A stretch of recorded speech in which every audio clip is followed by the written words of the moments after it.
जो है वो कम से कम विधान है।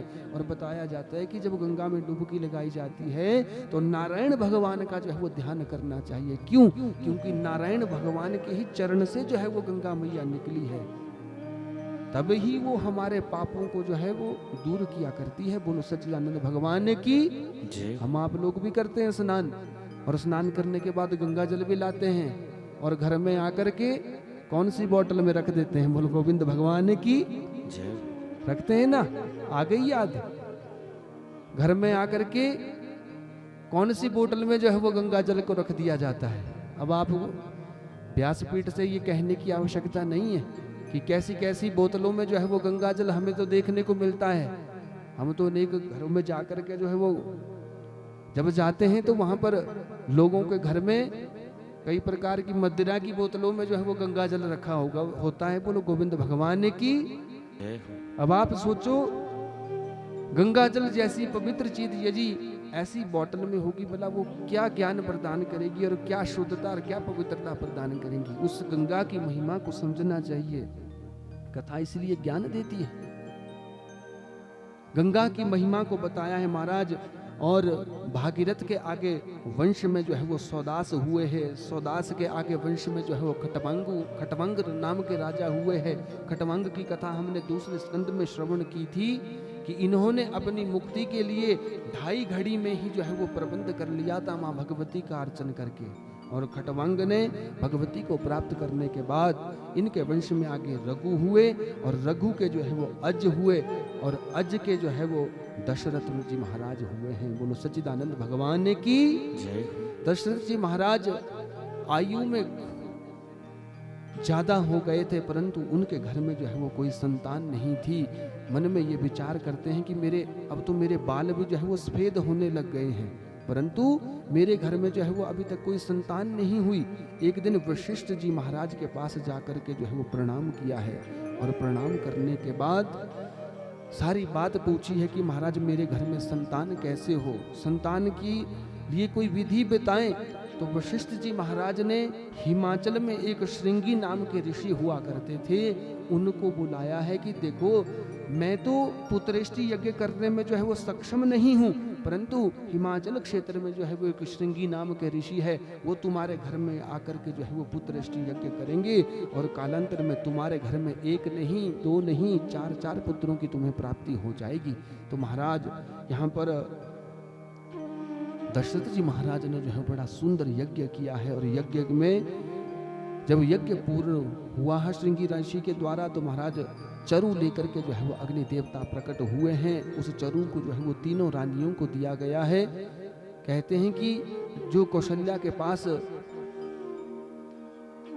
जो चरु था वो थोड़ा सा भाग जो है वो एक गिद्ध लेकर के चला गया, और उस भाग को जो है वो अंजनी मैया ने ग्रहण किया है। उस भाग से हनुमान जी का जन्म हुआ है, और इधर दशरथ जी महाराज के घर में जो है वो 4 पुत्रों का आगमन हुआ है, जिनकी कथा जो है वो आपने अनेक प्रकार से श्रवण की होगी। राम लक्ष्मण भरत और शत्रुघ्न। बोलो सियापति रामचंद्र भगवान की जय। राम कथा वास्तव में क्या है? संतों ने बड़ी सुंदर बात कही है, और संतों की वाणी में जो है वो ज्ञान छिपा होता है। आपने विचार करना, वास्तव में राम कथा को क्या कहा है संतों ने। इस राम कथा को जो है वो क्या कहा है? शशि किरण कहा है। शशि किसे कहते हैं? चंद्रमा को कहते हैं। बोलो सच्चिदानंद भगवान की जय। राम कथा को चंद्रमा की किरण बताया है। सूर्य की किरण भी तो बता सकते थे, परंतु नहीं कहा। और क्या कहा? गोस्वामी तुलसीदास जी महाराज बड़ी सुंदर चौपाई कहते हैं रामचरितमानस में। राम कथा शशि किरण समाना। राम कथा सभी ताली सेवा। शशि किरण समाना। राम कथा शशि किरण समाना। राम कथा शशि किरण समाना। संत चकोर करही जेहि पाना, संग चकोर करहि जेहि पाना। श्री राम जय राम जय जय राम। श्री राम जय राम जय जय राम। श्री राम जय राम जय जय राम। श्री राम जय राम जय जय राम। राम कथा शशि किरण समाना, संत चकोर करहि जेहि पाना। देखो संतों की कितनी अद्भुत बात होती है। संतों की एक एक बात में जो है वो ज्ञान छिपा होता है। राम कथा को क्या कहा? शशि किरण, चंद्रमा की किरण बताया कि यदि शशि उस चंद्रमा की किरण कहीं पड़ती है तो क्या होती है? वो समस्त अंधकार को जो है वो नष्ट कर देती है। ऐसी है ये राम कथा। यदि किसी मनुष्यों के हृदय में भी राम कथा का जो है वो असर हो जाए तो क्या होता है? उस व्यक्ति को जो है वो अंधकार से जो है वो निकाल देती है। ऐसे भी तो कह सकते थे कि सूर्य किरण है महाराज, परंतु सूर्य की किरण जब प्रातः काल में सूर्य उदित होता है, पहले तो सूर्य की किरण जो है वो देखने को अच्छी लगती है, परंतु जैसे जैसे ये सूर्य बढ़ता है तो क्या होता है? वही किरण जो है वो हमें उस धूप में भी बैठने नहीं देती है, उसमें इतना तेज बन जाता है। बोलो गोविंद भगवान की। ऐसी ये सूर्य की किरण है, परंतु यहाँ पर शशि किरण जो है वो बताया है कि ये शशि किरण है कथा। और इसका पान जो है वो कौन कर सकता है? संत चकोर करहि जेहि पाना। संत यदि उस किरण की चकोर को ग्रहण करेगा, संत राम कथा को ग्रहण करेगा तो उसका कल्याण जो है वो हो जाएगा। फिर बताया कि इस कथा के अधिकारी कौन है? तो बताया राम कथा के तेहि अधिकारी। राम कथा के एहि अधिकारी। राम कथा के तेहि अधिकारी। राम कथा के एहि अधिकारी। जिनके सत्संगति अति प्यारी। जिनके संगत अति प्यारी। श्री राम जय राम जय जय राम। श्री राम जय राम जय जय राम। बोलो सियापति रामचंद्र भगवान की। जय। तो बताया कि राम कथा के कौन अधिकारी है? राम कथा के तेहि अधिकारी जिनके सत्संगति अति प्यारी। जो सत्य का जो है वो भजन करते हैं, सत्य की जो संगति करना चाहते हैं, उन्हीं के ऊपर जो है ये राम कथा कृपा किया करती है। ऐसी ये राम जी की कथा है महाराज।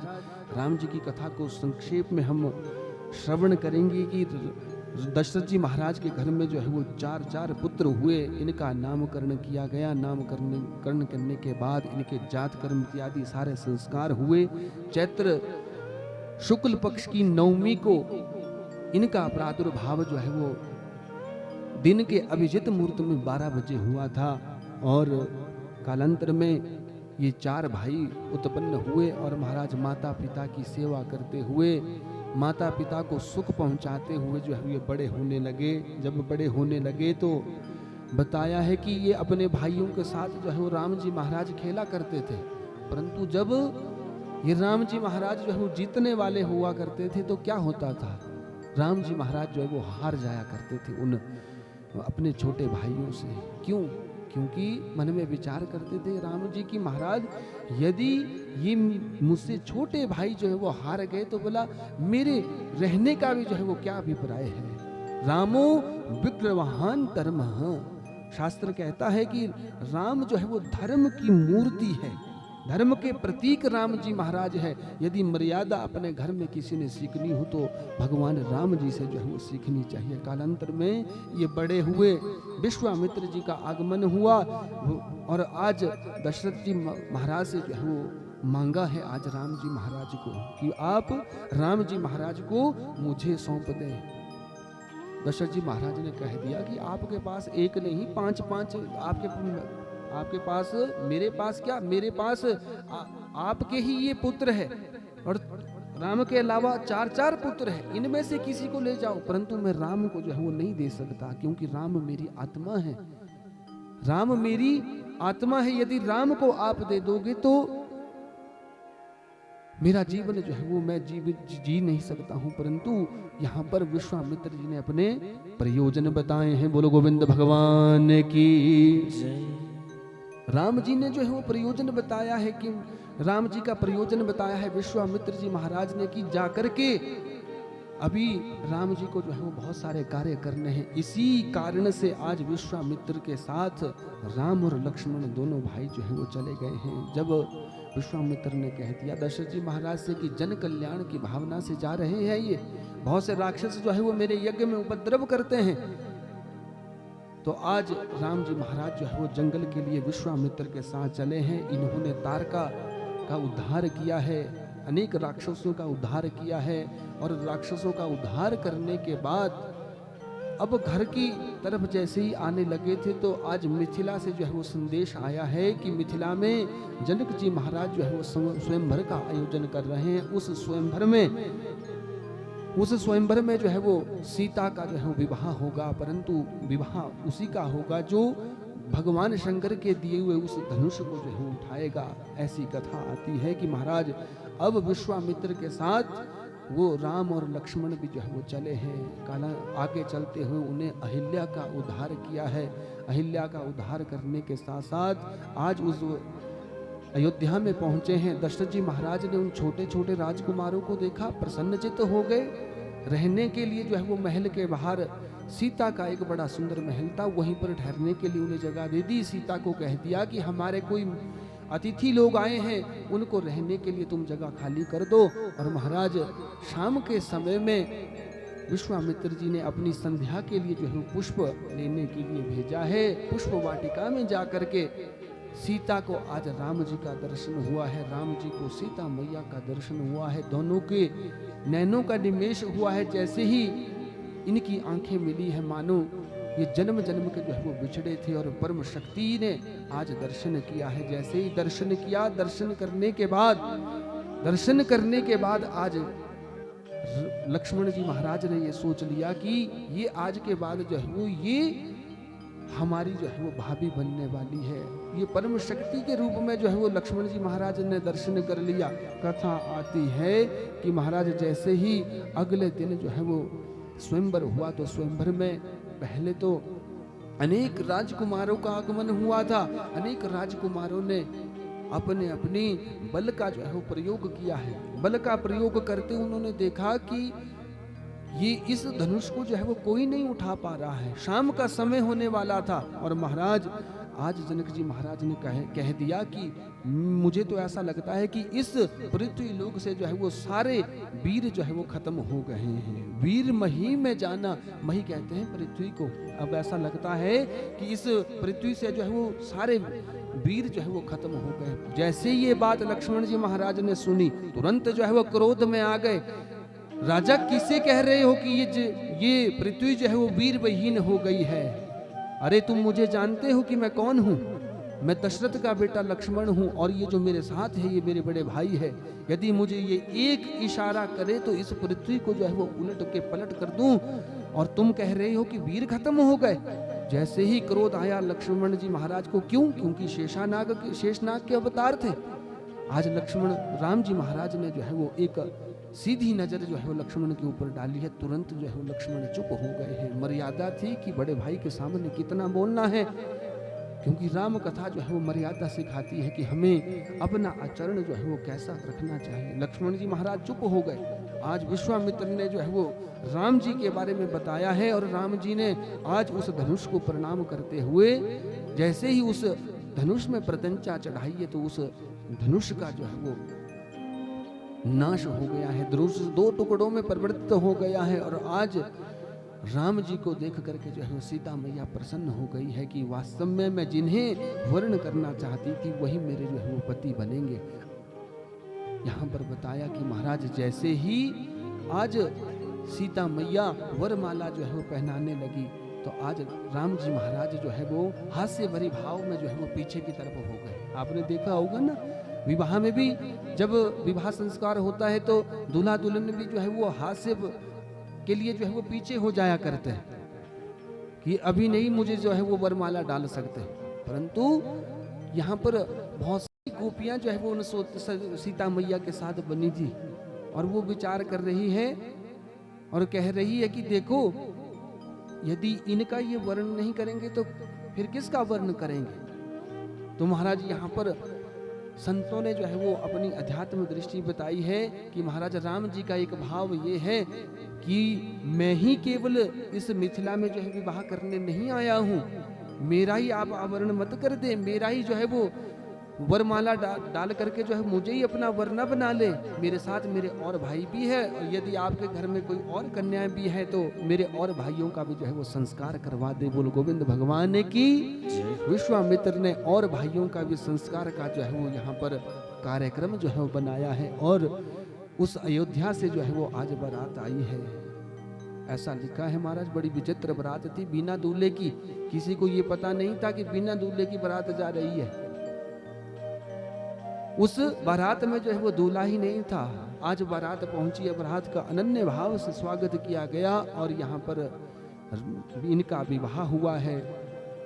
श्रुतकीर्ति का विवाह जो है वो शत्रुघ्न के साथ हुआ है, राम जी का विवाह सीता के साथ हुआ है, भरत का विवाह जो है वो मांडवी के साथ हुआ है, लक्ष्मण का विवाह उर्मिला के साथ हुआ है। विवाह होने के बाद बहुत समय तक जो है वो बारात उस मिथिला में ही रही और पहले के जब बारातें जाया करती थी तो शाम की बारातें जाया करती थी और अनेक प्रकार के व्यंग्य भी जो है जो कन्या की तरफ से जो गोपियां होती थी वो किया करती थी।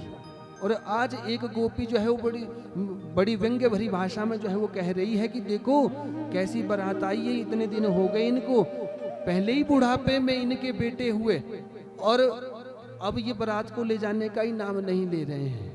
तो लक्ष्मण जी महाराज को जो है वो मन में सोचा कि अरे ये गोपी जो है हमारे बारे में ऐसा कह रही है। तो आज महाराज लक्ष्मण जी महाराज ने भी कह दिया कि अरे हमारे तो पिता के हम संतानें तो हुई, परंतु चाहे हम वानप्रस्थ के समय में ही हुई, परंतु हुई तो हुई, परंतु तुम्हारे मिथिला में तो ऐसी रीति बनी हुई है कि संतानें भी जो है वो जमीन से निकलती है। बोलो गोविंद भगवान की।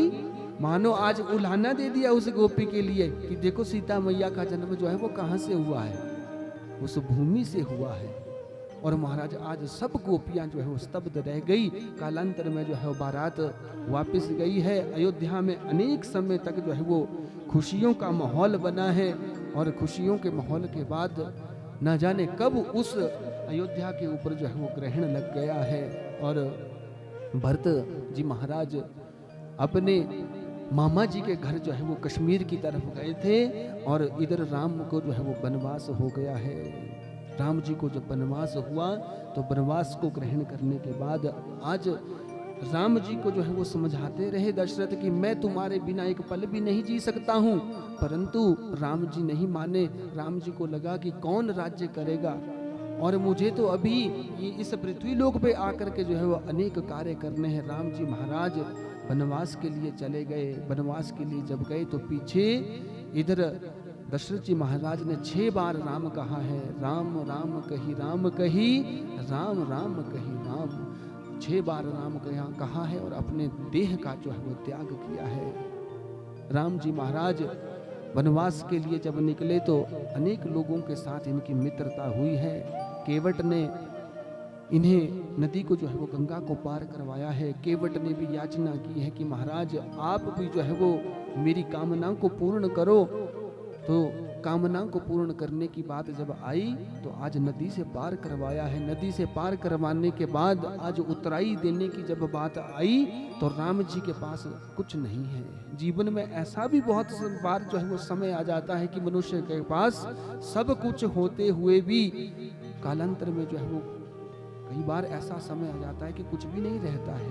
आज राम जी महाराज लक्ष्मण का मुख देख रहे हैं, सीता मैया का मुख देख रहे हैं। सीता मैया के हाथ में एक अंगूठी थी, उसमें राम लिखा था और महाराज वो अंगूठी जो है वो केवट को प्रदान करने लगे हैं, परंतु केवट जी महाराज ने लेने से इनकार कर दिया है कि महाराज जब इस समय तो आप मेरे पास आए हैं तो मैंने आपको जो है वो एक किनारे से जो है वो दूसरे किनारे लगा दिया है, परंतु जब मैं आपके पास आऊंगा तो आपने भी जो है वो मुझे पार लगा देना। क्यों? क्योंकि हम दोनों का जो है वो एक ही काम है।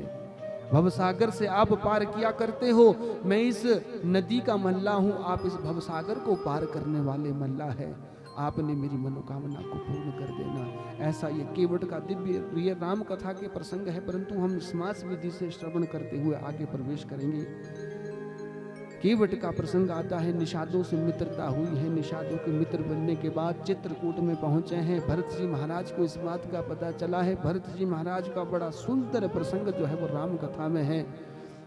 भरत जी महाराज जब उस अयोध्या से राम जी के दर्शन करने के लिए आए थे तो महाराज आज भी चित्रकूट की भूमि के ऊपर आप जाएंगे तो वहां पर जहां इनका मिलन हुआ था राम का और भरत का, वो पत्थर भी पिघल गए थे। ऐसी वो राम और भरत की जो है वो कथा है। भरत जी ने आग्रह किया कि महाराज हम आपको वापस ले जाने आए हैं, परंतु राम जी महाराज ने कह दिया कि मैं वापस नहीं जाऊंगा, मेरी चरण पादुका लेकर के चले जाओ। तो महाराज यहाँ पर भरत जी को चरण पादुका प्रदान की है। अयोध्या में राज सिंहासन के ऊपर उस पादुका को रखा है और स्वयं जो है वो नंदीग्राम में रहे हैं। और इन्होंने विचार किया कि देखो मेरे राम जी को मेरे कारण से जो है वो कष्ट हुआ है और 14 वर्ष तक इन भरत जी महाराज ने एक गड्ढा जो है वो उस नंदीग्राम में किया है। उस गड्ढे में जो है वो भरत जी का रहना हुआ है। बड़ी सुंदर जो है वो भरत जी की कथा है। राम कथा के माध्यम से बताया गया है कि भरत जी के बराबर जो है वो कोई पात्र जो है वो इस राम कथा में नहीं है। पर इन भरत जी महाराज ने एक गड्ढा किया है कि राम जी इस पृथ्वी के ऊपर रहते हैं और बिना चरण पादुका के रहते हैं, तो मेरा अधिकार जो है वो उनके सम रहने का जो है वो नहीं बनता है। एक गड्ढे में रहते हैं और वहां पर भी क्या किया है, कांटे बिछाए हैं और उन कांटों में जो है वो इनका सोना हुआ किया करता है। शिलोंछन वृत्ति के साथ जो है वो गाय को जौ खिलाए जाते हैं। गाय को जौ खिलाने के बाद जो गोबर करती है, गोबर में कुछ अंश जो जौ के बच जाते हैं, उन जौ को पीस करके रोटी बनाया करते हैं, वो खाया करते हैं। ऐसे भरत जी का जो है वो चरित्र है। 14 वर्षों तक इन्होंने सन्यासी की तरह जो है वो जीवन जिया है और राज्य का भी जो है वो पालन किया है। आगे जाकर के इन राम जी की जो है वो मित्रता हनुमान जी से हुई, सुग्रीव से हुई। बाली का जो है वो इन्होंने देहावसान किया। यहाँ पर सीता मैया को चुराया गया है। सीता मैया को ढूंढने के लिए हनुमान जी ने लंका में जाकर प्रयास किए हैं, लंका को जलाया है और उसके बाद समस्त सुग्रीव की सेना ने राम सेतु बना करके लंका के ऊपर चढ़ाई की है। राम जी महाराज ने भगवान की पूजा करने के बाद उस लंका के ऊपर चढ़ाई की है और रावण का जो है वो देहावसान किया है, उसको मृत्यु को जो है प्राप्त करवाया है। परंतु मृत्यु तब उस रावण को मिली जब उसके भाई विभीषण ने बताया कि इसकी नाभि में जो है वो अमृत कुंड है, जब तक आप इसकी नाभि में तीर नहीं मारोगे तब तक रावण का जो है वो अंत नहीं हो सकता है। घर का भेदी लंका ढाए। तब से ये कहावत जो है वो सिद्ध हो गई कि विभीषण ने बताया कि कैसे ये राम मरेंगे और उसी विधि से रावण का जो है वो संहार हुआ, रावण का देहावसान हुआ, सब राक्षसों का उद्धार किया। और महाराज यहाँ पर बताया गया है कि जैसे ही रावण का अंत हुआ तो क्या हुआ, लक्ष्मण जी महाराज जो है अपनी धनुष से, अपने बाण से जो है वो रावण को मार रहे हैं, दोबारा मार रहे हैं, मरने के बाद भी मार रहे हैं। परंतु राम जी ने यहाँ पर मर्यादा स्थापित करने के लिए कह दिया कि देखो लक्ष्मण, मरणांती वैराणी, कहते वैर को भी मरने के बाद जो है वो खत्म कर देना चाहिए। ये जैसे भी थे, इन्होंने अपना कर्म किया, परंतु अब हमारा ये दायित्व बनता है, ये मर्यादा बनती है कि विभीषण के साथ रह करके इसके शरीर को जो है वो अग्निदान किया जाए। महाराज विभीषण के साथ जो है वो उस वैर को भी खत्म किया है और सीता मैया को वापस लाए। वापस लाने के बाद 14 वर्ष का वनवास ले जाने ग्रहण करने के बाद अब राम राज्य जो है वो कर रहे हैं। बोलो सच्चिदानंद भगवान की जय। ऐसी ये संक्षेप में जो है वो हमने राम कथा को श्रवण किया। और फिर सुखदेव जी महाराज राजा परीक्षित को कहते हैं कि महाराज, चंद्रवंश में जो है वो भगवान कृष्ण का जन्म हुआ है और इन्होंने 126 वर्ष तक रह करके मथुरा, कुछ समय तो ये गोकुल में रहे, कुछ समय वृंदावन में रहे, वृंदावन में रहने के बाद मथुरा मंडल में रहे। मथुरा मंडल में रहने के बाद जब अनेक राक्षसों का जो है वो आना यहाँ पर हुआ तो इन्होंने एक द्वारिका का निर्माण किया। 126 वर्ष तक वहाँ रहे और 126 वर्ष पूरे करने के बाद उस धराधाम को जो है वो छोड़ करके चले गए। यही कृष्ण कथा है। जब ये पूरी कृष्ण कथा बताई तो महाराज आज हैरान हो गया परीक्षित, और इसने निवेदन किया कि महाराज, मैंने आपसे जो है वो राम कथा तो बड़ी समास विधि से संक्षेप में जो है वो श्रवण कर ली, परंतु भगवान कृष्ण के साथ जो है वो मेरा बड़ा पुराना रिश्ता है। उन्होंने मेरी गर्भ के समय जो है वो रक्षा की है, क्योंकि मेरे बुजुर्गों ने मुझे बताया था कि किस प्रकार से मेरी रक्षा जो है वो गर्भ में आकर के की है, और उनकी, वो मेरे इष्ट है, मेरे आराध्य है।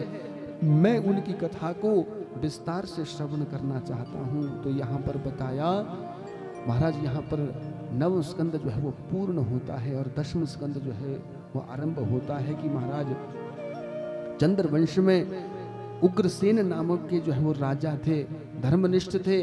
धर्मनिष्ठ होते हुए जो है वो अपने राज्य का जो है वो पालन किया करते थे, परंतु ऐसी कथा आती है कि इनके घर में जो है वो कंस नाम का पुत्र हो गया, और ये ऐसा दुष्ट पुत्र हुआ,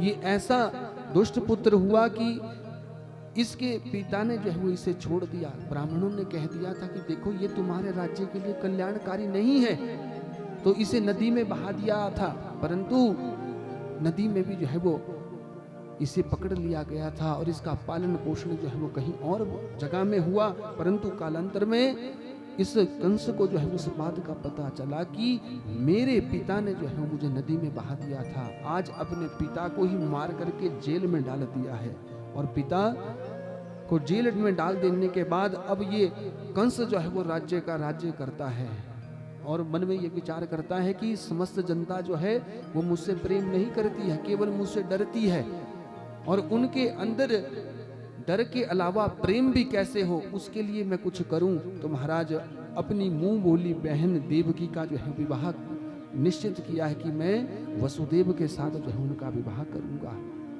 वसुदेव के साथ उनका विवाह करूंगा, तो ये समस्त जनता जो है वो प्रसन्न हो जाएगी। परंतु वो अपनी उस मुंह बोली बहन का विवाह किया, और विवाह करने का जो है वो समय आया। विवाह करने के बाद अपनी बहन को विदा जैसे ही किया तो विदा करते हुए आज रथ को हाँक करके आगे चला है। उसी समय भविष्यवाणी होती है कि कंस, जिस बहन को तू इस समय रथ के ऊपर आरूढ़ करके ले जा रहा है, इसका ही 8वां काल जो है वो तेरा काल बनेगा। जो इसका 8वां पुत्र होगा वही तेरा काल बनेगा। अस्या स्वाम अष्टमो गर्भो हंता याम बहसे बुधः, कहते जो 8वां गर्भ होगा वही तेरा काल बनेगा। और जैसे ही कंस ने इस बात को सुना है, महाराज आज देवकी को जो है वो उस रथ से बाकेशों से पकड़ करके नीचे उतार दिया है और उसको मारने के लिए आतुर हो गया है। वसुदेव जी महाराज ने समझाया कि देखो जो इसके घर में संतान होगी वो मैं तुम्हें प्रदान कर दूंगा। और अब कंस को विश्वास नहीं हुआ, इसलिए इनको कैद खाने में डाल दिया गया है। और कालांतर में इन देवकी के जो है वो प्रथम गर्भ जो है वो गर्भ में आता है। प्रथम गर्भ जो है वो देवकी मैया धारण करती है और 9 महीने 10 दिन के बाद जैसे ही पहला गर्भ बार आता है तो उसे लेकर वसुदेव जी महाराज पहुंचते हैं कहां पर, उस कंस के पास निवेदन किया कि तुमने कहा था कि जो तुम्हारे पुत्र होगा वो मुझे सौंपना है, मैं आज उस पुत्र को लेकर के आया हूं, आप उस पुत्र को स्वीकार करो। वात्सल्य भाव जो है वो कंस का जागृत हो गया, परंतु नारद जी के द्वारा समझाया गया कि देखो ये तुम्हारा काल हो सकता है, यही भी तो 8वां हो सकता है। एक पुष्प की पंखुड़ी, एक पुष्प को उठाया है और पंखुड़ी के माध्यम से निवेदन किया कि देखो ये इस पुष्प की जो है वो पहली पंखुड़ी है, और यदि गिनती कर दी जाए तो यहाँ तक जो है वो 8 पंखुड़ियाँ होती है, यदि 8वीं से ही गिनती जाए तो ये पहली भी 8वीं हो सकती है। इसलिए इस बात में मत फंस कि कौन तेरा काल है और कौन नहीं है। आज कंस ने उस छोटे से बालक को जो है वो पृथ्वी के ऊपर पटका है और आज उस छोटे से शिशु का जो है वो देहावसान हो गया। कालांतर में कथा आती है, सुखदेव जी महाराज कहते हैं कि एक नहीं 6 पुत्रों का जो है वो नाश इस कंस ने किया है, और 7वें गर्भ में जो है भगवान ने यहाँ पर ऐसी कृपा की कि संकर्षण भगवान को जो है वो भेजा है। क्यों? क्योंकि जब इस पृथ्वी का भार जब अधिक बढ़ गया था तो नारायण भगवान ने ये विचार किया था कि मैं अब इस पृथ्वी लोक में जाकर के इन पृथ्वी लोगों के समस्त जीवों के कष्टों को दूर करूंगा। तो भगवान ने अपने आने की जो है वो स्थिति बता दी थी कि मैं मथुरा मंडल में आऊंगा, और मथुरा मंडल में आने के बाद जितने भी समस्त देवी देवता है वो वहां पर जाकर के गोप ग्वाले गौएं, वो बट वृक्ष, वो पौधे वो बन जाएं उस गोलोक धाम के, मैं वहां पर जन्म लूंगा। तो महाराज यहाँ पर भगवान ने ऐसी लीला की कि अपने से पहले जो है संकर्षण भगवान शेषनाग के रूप में जो लक्ष्मण महाराज बने रहते थे त्रेता युग में, उन्हें जो है वो पहले भेजा है। और संकर्षण भगवान ये बलराम के रूप में आए, परंतु ये 7वां गर्भ जो है वो स्थानांतरित किया गया माँ भगवती पराम्बा, माँ भगवती माया की शक्ति के द्वारा। उस गोकुल मंडल में जो है वो वसुदेव की अन्य पत्नियां रहती है, और वहां पर रोहिणी नाम की एक पत्नी रहती है। रोहिणी के गर्भ को ही स्थानांतरित कर दिया गया। कंस ने सोचा कि मेरे डर के कारण से जो है वो 7वां गर्भ जो है वो नष्ट हो गया है, परंतु वहां पर भगवान की ऐसी कृपा हुई कि 7वें गर्भ में जो है वो रोहिणी के गर्भ में बलराम जी महाराज पल रहे हैं, और अब कालचक्र बीता महाराज 8वें गर्भ में जो है वो स्वयं सच्चिदानंद भगवान जो है वो गर्भ में आए हैं। बोलो गोविंद भगवान की जय।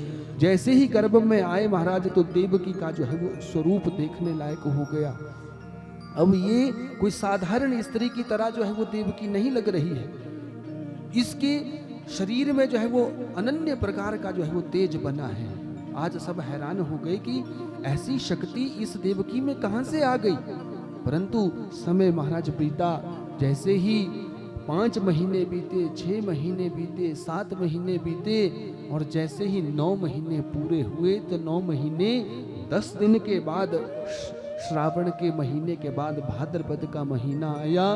भाद्रपद महीने के बाद उस कृष्ण पक्ष में अष्टमी तिथि बुधवार का दिन था, श्रवण नक्षत्र था, और रात के 12 बजे जिस समय भगवान के स्वागत में जो है वो अनेक इस तारामंडल के वो तारे भी चमक रहे हैं और धीमी धीमी जो है वर्षा भी हो रही है, और उसी समय भगवान सच्चिदानंद जो है वो चतुर्भुज रूप में उस कारागार में जो है प्रकट हो गए हैं। बोलो सच्चिदानंद भगवान की जय। हाथ तो सबने खड़े किए परंतु जयकारा किसी ने नहीं लगाया। बोलो गोविंद भगवान की जय। ठीक भी किया था आपने पहली बारी में जो जयकारा नहीं लगाया था। क्यों? क्योंकि भगवान यदि आज प्रकट हो गए हैं उस कारागार में, प्रकट होने के बाद यदि इस बात का कंस को पता चल जाएगा तो भला वो तो उनको मारने के लिए दौड़ जाएगा। आपने भी ठीक किया जो जयकारा नहीं लगाया, परंतु इससे पता चलता है कि आपकी स्थिति जो है वो कथा में कितनी बनी है। आज जैसे ही चतुर्भुज रूप में नारायण प्रकट हुए महाराज, सभी देवी देवताओं ने उनके स्वागत में जो है वो पुष्प वृष्टि की है, ढोल नगाड़े जो है वो बजने लगे हैं। और आज देवताओं ने बड़ी सुंदर स्तुति की है, जो भागवत में सुखदेव जी महाराज भी कहते हैं, सत्यव्रतं सत्य परम त्रिसत्यं सत्यस्य योनिं निहितं च सत्ये सत्यस्य सत्यमृतसत्र नित्यं सत्यात्मकं त्वां शरणं प्रपन्नः। सत्यव्रतम सत्य परम त्रिसत्यम, भगवान को जो है वो सत्य कह करके जो है पुकारा है सभी देवी देवताओं ने कि हे प्रभु, आप सत्य के रूप में जो है वो व्रत के रूप में आप सत्य है। और इस चराचर जगत में यदि कोई परम सत्य है तो केवल और केवल आप हैं। यदि तीनों समय में विद्यमान रहते हैं, तीनों कालों में कोई विद्यमान रहता है, तो तीनों सत्य के रूप में आप ही जो है वो विद्यमान रहते हैं। ऐसे सत्य स्वरूप को जो है वो प्रणाम करते हैं। सभी देवी देवताओं ने जो है वो पुष्प वृष्टि की है। देवकी और वसुदेव जो है वो अश्रुपात कर रहे हैं और कह रहे हैं कि कंस ने जो है वो संकल्प लिया है जो हमारे गर्भ से शिशु उत्पन्न होगा, परंतु आप तो इस समय जो है वो चतुर्भुज रूप में आए हैं, हम पुत्र के सुख को जो है वो कैसे देखेंगे। और महाराज भगवान चतुर्भुज में जो आए थे उन्होंने बताया कि देखो, मेरा इस समय जो है जो ये रूप है, मैं शिशु रूप में आ जाऊंगा, परंतु मैं तुम्हें ये बात बता दूं कि मुझे यहाँ से ले जाकर के जो है वो गोकुल मंडल में छोड़ करके आना, और कालांतर में मैं आपकी रक्षा करूंगा, मैं आपको छुड़ाने आऊंगा। और वहां पर यशोदा मैया के पास एक छोटी सी बालिका रखी होगी, उस कन्या को लेकर के जो है वो वापस आ जाना। सारी स्थिति बताई। और महाराज यहाँ पर आज नारायण चतुर्भुज रूप में जो थे, आज एक छोटे से शिशु के रूप में जो है परिवर्तित तो हो गए हैं। बोलो सच्चिदानंद भगवान की जय। अतः सर्वगुणोपेता कालः परम शोभनः। वो काल जो है वो परिवर्तित होकर के, वो कालों के भी महाकाल, वो योगेश्वर भगवान जो है वो छोटे से शिशु के रूप में परिवर्तित हो जाने के बाद आज वसुदेव जी महाराज ने एक टोकरी में उन्हें उठाया है। उनके हाथों की सारी बेड़ियां जो है वो टूट गई है। संतों का ऐसा भाव है कि जब जब परमात्मा हमारे सिर के ऊपर होता है, जब जब परमात्मा की कृपा होती है, तो काम क्रोध लोभ मोह मद अहंकार की सब बेड़ियां जो है वो कट जाती है। आज सारे दरवाजे जो है वो खुल गए हैं। और दरवाजा खुलने के बाद जैसे ही यमुना में प्रवेश किया, तो यमुना ने अपने स्वामी के दर्शन प्राप्ति हेतु जो है वो आज अपने जल को उछाल दिया है। नारायण भगवान ने अपने चरण को जो है वो बाहर निकाला है। यमुना शांत हुई है। उस गोकुल मंडल में जाकर के यशोदा के आज महल में प्रवेश किया है। प्रवेश करने के बाद एक कन्या वहां रखी थी, उसको लेकर के जो है वो यथावत आज मथुरा में ये वसुदेव जी महाराज पहुंचते हैं। और जैसे ही पहुंचे तो आज बेड़ियां जो है वो दोबारा से इनके हाथों में जो है वो लग गई है। सारे दरवाजे जो है वो बंद हो गए हैं। और आज वो कन्या जो है वो रोनी जो है वो आरंभ होगी, जोर जोर से चिल्लाने लगी, रोने लगी। आज सब सैनिकों को जो है वो जाग आ गई कि महाराज आठवां जो है वो काल वो जो है वो उत्पन्न हो गया है। जैसे ही कंस को पता चला, दौड़ते हुए वहां पर पहुंचा और जैसे ही उस छोटे से शिशु को मारने के लिए दौड़ने लगा, तो देखा कि ये कन्या है। परंतु मन में ये विचार हो गया, इतना निर्दयी था कि अब चाहे कन्या हो चाहे पुरुष हो, पहले तो ये विचार किया कि ये देवता लोग जो है वो झूठ मूठ में जो है वो बातें कहा करते हैं। परंतु आज जैसे ही पटकने का कोशिश किया है उस भगवती, उस छोटी सी कन्या को, तो वो अष्टादश भुजा के रूप में जो है वो प्रकट हो गई है। बोलो जगदम्बा मैया की जय। आज कह दिया उस भगवती ने कि तू मुझे क्या मारेगा, तुझे मारने वाला जो है वो गोकुल मंडल में उत्पन्न हो गया है। अब हम सुखदेव जी के साथ इस भागवत को जो है वो समाधि भाषा के रूप में उस मथुरा मंडल में रखेंगे और अपने आप को जो है वो वहां ले चलेंगे जहां परमात्मा का जन्म हुआ है। बोलो गोविंद भगवान की जय। भगवान का जन्म जो है वो गोकुल में होना है, परंतु गोकुल में नंद बाबा है और नंद बाबा की जो पत्नी है वो कौन है? वो यशोदा मैया है। उन्होंने बड़ी उम्र में जो है वो गर्भ धारण किया है और उन्हें गर्भ धारण किए हुए बहुत समय हो गया है। नंद जी महाराज ये विचार करते रहते हैं कि मेरे घर में भी संतान हो जाएगी तो मुझे भी सुख मिलेगा।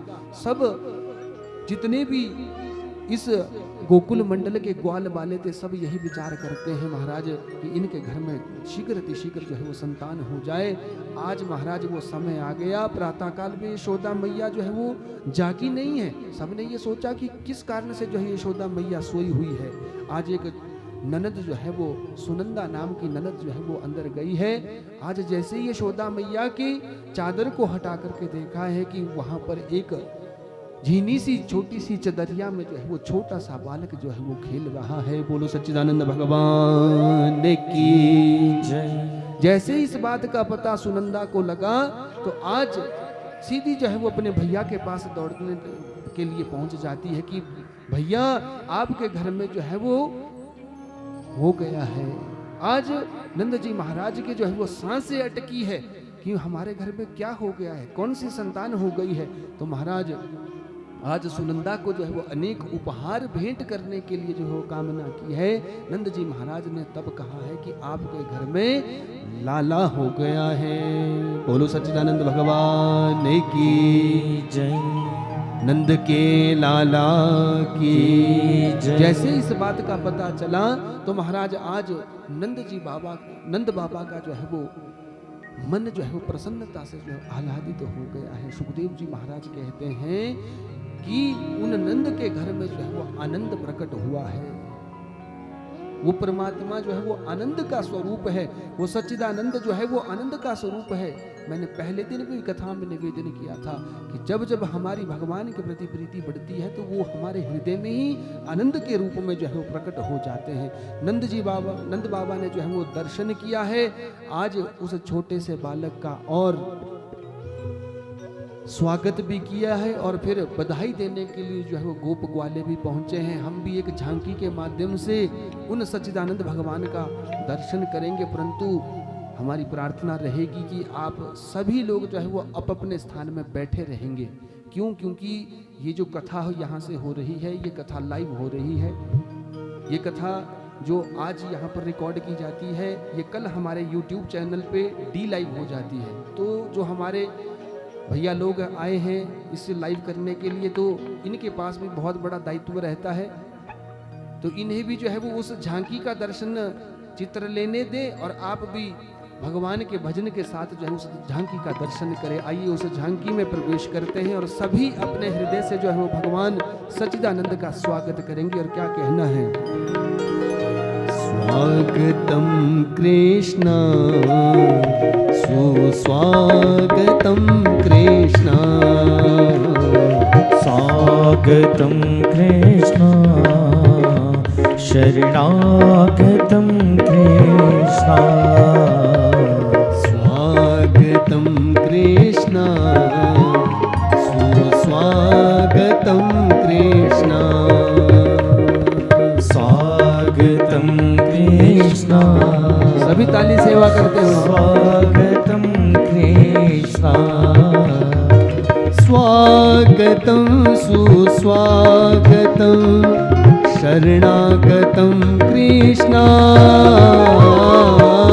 स्वागतं सुस्वागतं शरणागतं कृष्ण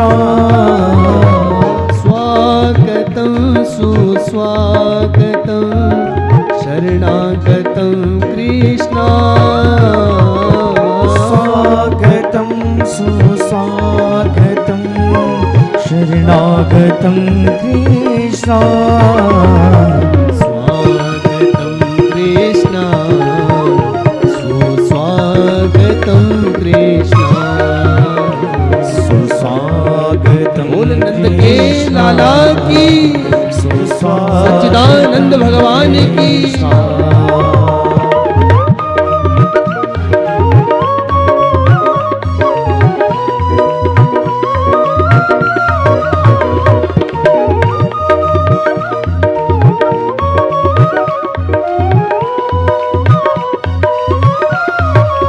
जय हो।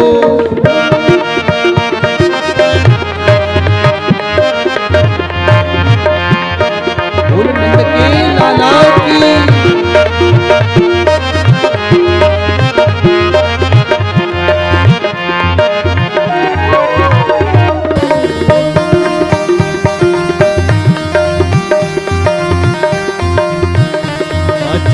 मथुरा दे विच अवतार हो गया रे श्याम निका जया। आज मथुरा दे विच जय हो। अवतार हो काली सेवा गया करते वे हुए। श्याम निका जया।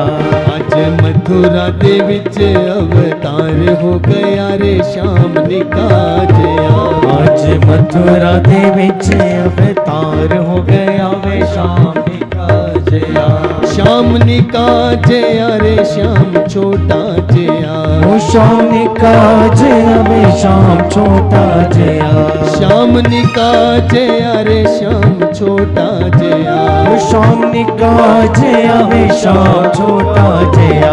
आज मथुरा दे, आज मथुरा दे, जय आज मथुरा दे विच अवतार हो गया रे श्याम निका जया।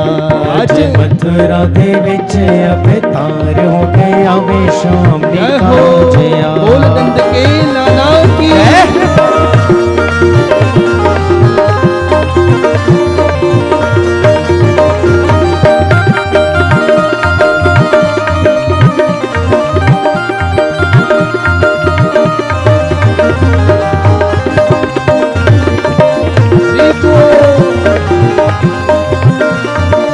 बोल नंद के लाला की।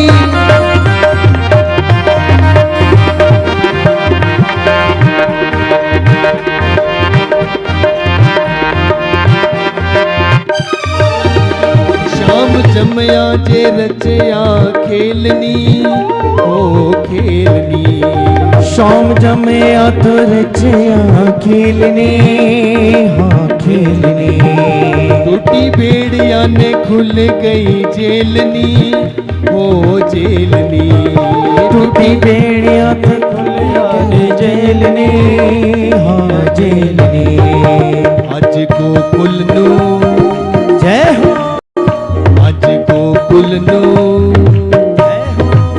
हो आज गोकुल नु जाने नु तैयार हो गया रे श्याम निका जया।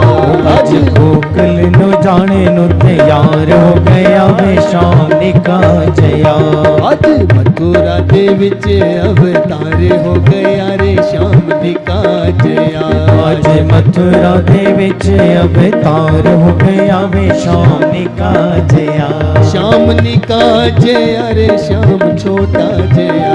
श्याम निका जया वे श्याम छोटा जया। श्याम निका जया रे श्याम छोटा जया। श्याम निका जया वे श्याम छोटा जया। आज मथुरा दे, जय आज मथुरा दे विच अवतार हो गया रे श्याम निका जया।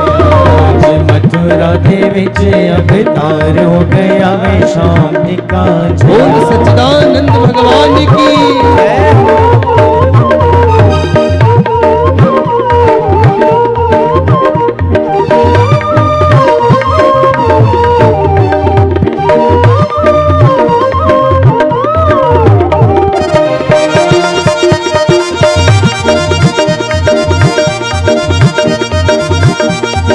बोल नंद के लाला की।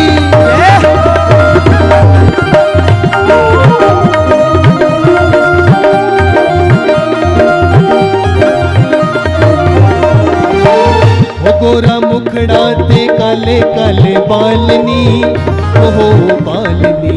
ओ गोरा मुखड़ा ते काले काले बालनी हाँ बालनी। गोरा मुखड़ा ते काले काले बालनी हो बालनी। गोरा मुखड़ा ते काले काले बालनी हाँ बालनी। सारे देख देख हो गए निहालनी हो निहालनी। सारे देख देख होए निहालनी हाँ निहालनी। माँ देव की दी जय हो।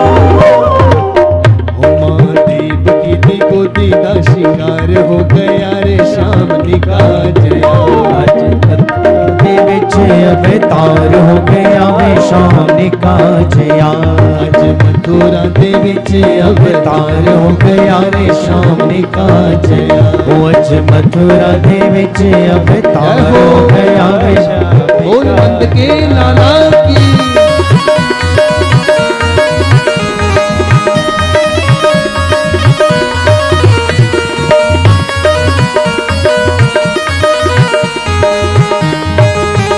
अभी ताली सेवा करके भाई में प्रवेश करेंगे। बोल गोविंद भगवान की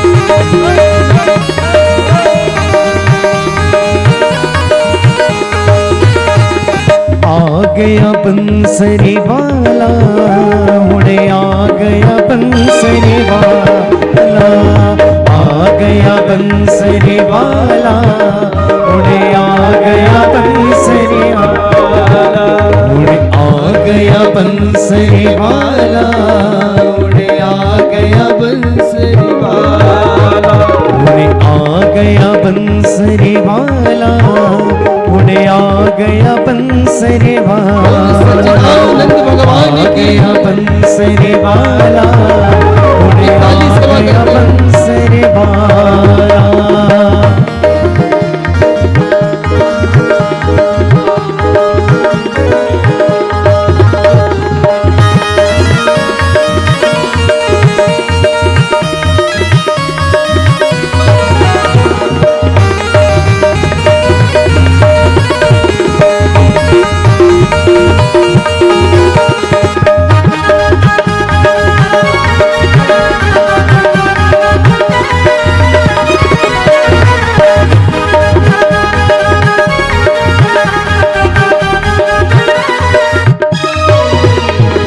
बंसी वाले की क्या है निशानी बंसी वाले की क्या है निशानी वो बंसी वाले की क्या है निशानी बंसी वाले की क्या है निशानी वो बंसी वाले की क्या है निशानी बंसी वाले की क्या है निशानी वो बंसी वाले की क्या है निशानी बंसी वाले की क्या है निशानी मोर मुकुट रंग काला मोरे आ गया बंसरी वाला मोर मुकुट रंग काला उड़े आ गया बंसरी वाला उड़े आ गया बंसरी वाला उड़े आ गया बंसरी वाला आ गया बंसरी वाला आ गया बंसरी वाला उन्हें आ गया बंसरी वाला उन्हें आ गया बंसरी वाला उन्हें आ गया बंसरी वाला उन्हें आ गया बंसरी वाला उन्हें आ गया कुंडला वाला आ गया बंसरी वाला उन्हें आ गया बंसरी वाला आ गया बंसरी वाला उड़े आ गया बंसरी वाला आ गया बंसरी वाला उड़े आ गया बंसरी वाला